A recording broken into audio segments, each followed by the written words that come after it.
on the road that night. There were some in the trees and sniper positions, and some on the road. And 7 men were killed. Several of the men were killed with single shots from the snipers to the head or the heart. And my father and one other man were shot several times, but the shots that killed them were fired at close range. All the men afterwards were left to bleed to death on the roads for about an hour. When they were moved, they were all taken to different locations, but none of them to emergency hospitals, almost to ensure that they died. And we at the time were inside the house, so we heard everything. We heard the shooting, but we were stopped from by the police from leaving the house. Why was he killed? He was a very, very vocal politician. He was a very strong voice against the government. And he wasn't just any voice, he was the Prime Minister's brother. Not just the Prime Minister's brother, but he was somebody who people associated with the Bhutto family. And if you weren't going to have Benazir, maybe you might have him. So he was a threat, I guess, for his ideas, for what he was saying, and also maybe for what he represented to the people in power, to the fact that he was very critical of the army, for example. He didn't do business with the army. And when you don't do business with the army, it puts you against them.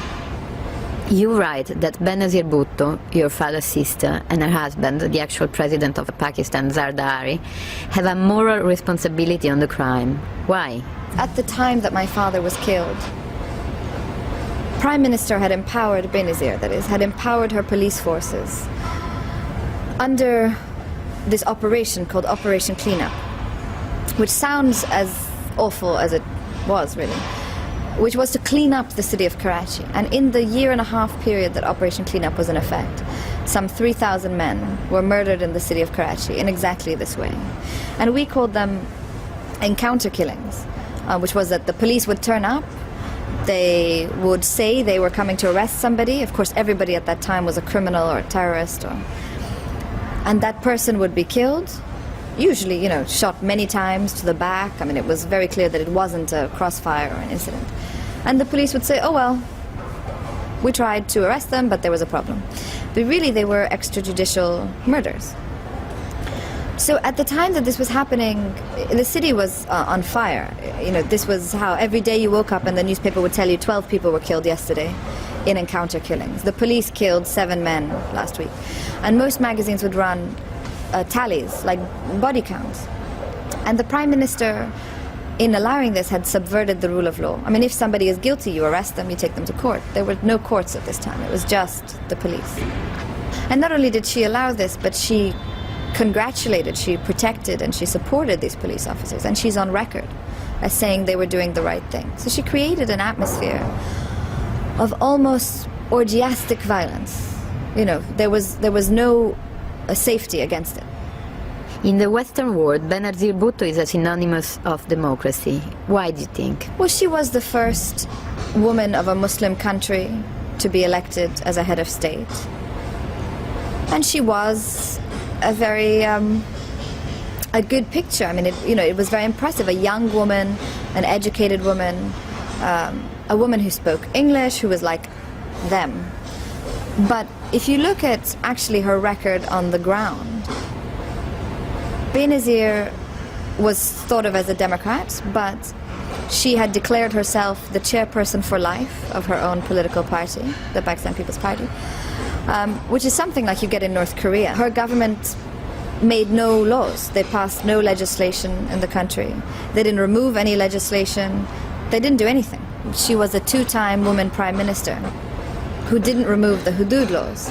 The laws say if you commit adultery, you can be stoned to death. And if you engage in premarital sex, you can also be put to death. So basically what the laws say is that they criminalize the victims of rape. So if you're a woman in Pakistan and you've been raped and you're married, you just did adultery. And if you're single, you had premarital sex. And Benazir 2 times didn't remove this. And she didn't even try. So she didn't really strengthen democracy in Pakistan at all. I think it's a Western image of her. Are those laws against women still actual in Pakistan? The hudud laws have still been in place. They've never been removed. People say in Pakistan, oh, you know, the Taliban is coming, and the Taliban, oh, they do awful things to women. But we have federal laws. We have federal laws that are applied across the country for the last 30 years that do exactly that. What's the difference? Is it true that you refused to be interviewed by the Pakistani press on your book? No, I was never asked by the Pakistani press. So the book came out 1 year ago in Pakistan. I launched it in Karachi. I've spoken all over the world. I've never been asked to talk in Pakistan. We have a culture of silence, you know. When this government falls, maybe then people will want to talk about them. But while they're in power, it's not done. Do you expect your book will change something in Pakistan? Part of the problem is that the book is available in English in Karachi, Lahore, Islamabad. That's it. But not in Urdu. People who read English are just thousands, but people who read Urdu are millions. 4 members of your family has been killed in the last decades. Are you scared?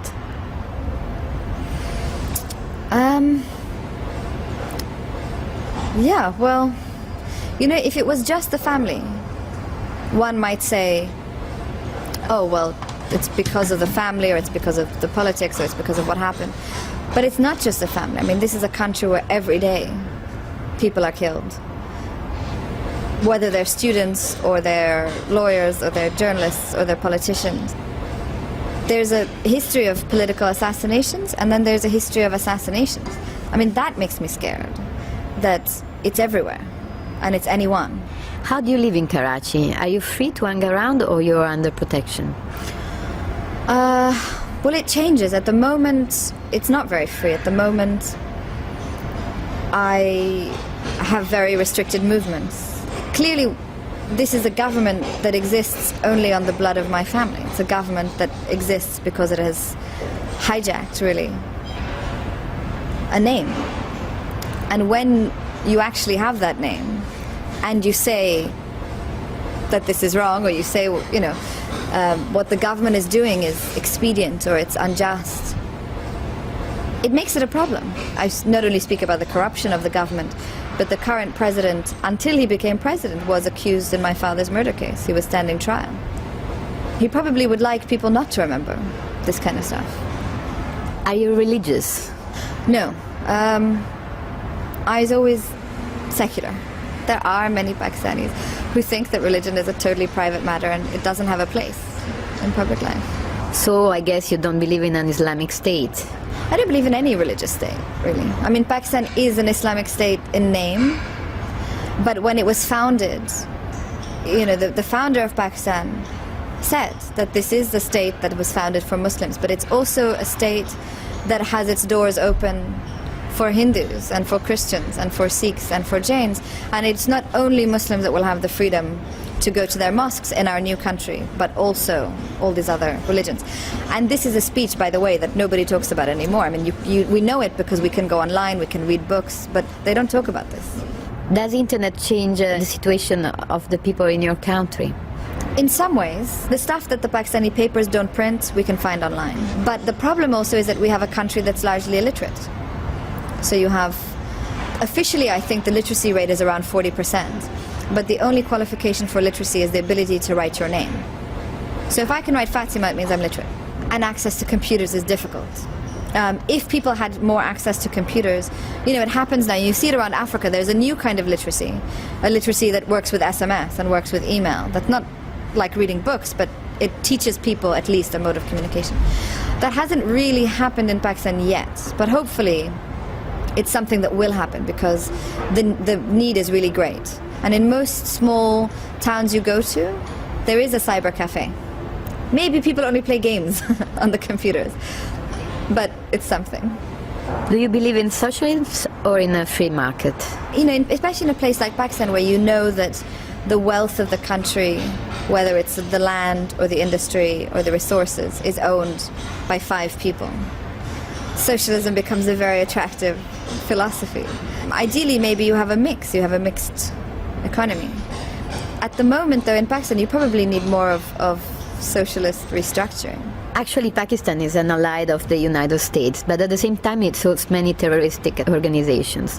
What game is your country playing? I mean, what game is any country playing? I don't think there's any country that doesn't have its hands dirty. But I think Pakistan is in a position where you have a state and an establishment that survives on foreign money, on billions and billions and billions of dollars of American aid. But they also have a country and a population that thinks that's wrong. But it goes back 20 years, I think, this issue. It goes back to the 1980s and the American involvement. When America gave the Pakistani military and the Pakistani intelligence billions of dollars of aid and guns and weapons and machinery to help the Mujahideen fight the communists in Afghanistan. That's not a tie that was ever broken. And you can't expect it to break. You can't build a monster and then be surprised when it still lives. Is Pakistani really helped by the Western money? And if we look at just the last 3 years of Obama, it's something like a proposed $7 billion, $7.5 billion in development aid, which of course we know goes nowhere because this is a country where there's no electricity, there's no roads, there's no schools, so where is the money going? The billions in military aid keep going. And what this money does is it keeps unpopular, illegitimate, corrupt, violent governments in place. Because how can you fight a government? In an election, let's say, when we have an election, how do you fight a party that has at its resources billions of dollars? You can't. It impedes the democratic process. It makes sure that these people are unremovable, are untouchable. Do you have any hopes from the Obama administration? When Obama expanded the Afghan war, it meant that Pakistan was going to be in trouble. The first drone attack Obama did against Pakistan was 1 day after he took office. And his policy has been the same. He supports the same corrupt governments. So no, I don't really have any hopes for the Obama administration, and certainly not for his Secretary of State. Is there a new way of doing politics today in the world? I hope so. I mean, I hope that we know now that transparency is one of the most important factors in a democracy, and I hope that things like WikiLeaks, which maybe don't tell us new information, but they tell us what we suspected, and they expose government secrets from their own people. These protests happening in the Middle East, I hope it reminds people at least that you can have oppressive governments, and maybe you can have them for 30 years, but at some point you can't have them anymore. Because people remember and people's memories are long. But I don't know if it's yet a new way of doing politics. I think it's a new experiment, and we have to see if it works. Will you follow your family tradition and become a politician yourself? No. No, because I genuinely think that for Pakistan now it's going to be 64 years old this year. And it has to make a choice very urgently whether it wants dynasty or democracy. And we had 30 years of dynasty. And we know that dynasty didn't strengthen democratic institutions. It didn't push for progress or radical reform. It didn't make the country safer for anyone, for women or minorities. It's a kind of mafia, really. It only protects those, and very loosely it protects those inside it. And democracy is the opposite, technically. I mean, it's the inclusion of many different people and many different thoughts and a creative way of dealing with conflict or with difference. And if Pakistan chooses dynasty, I think we're in big trouble. If we choose democracy and we're able to give more voices to the politics of the country, then I think the hope for Pakistan is enormous. Because it is a hopeful country. It's a country that should be strong. It should be powerful because it has resources. It has oil, it has gas, it has land to grow food, it has a huge population, especially a young population. But that only becomes just, or it only becomes strong in a system that's free. And dynasty is not free.